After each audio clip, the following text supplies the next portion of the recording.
उत्तरो गोपतिर्गोप्ता ज्ञानगम्यः पुरातनः शरीरभूतभृद्भोक्ता कपीन्द्रो भूरि दक्षिणः। सोमपोऽमृतपः सोमः पुरुजित्पुरुसत्तमः विनयो जयः सत्यसन्धो दाशार्हः सात्वतां पतिः।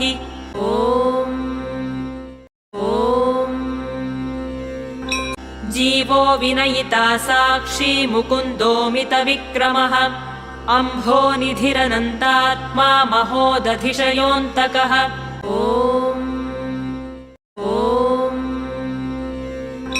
अजो महार्हः स्वाभाव्यो जितामित्रः प्रमोदनः आनन्दो नन्दनो नन्दः सत्यधर्मा त्रिविक्रमः।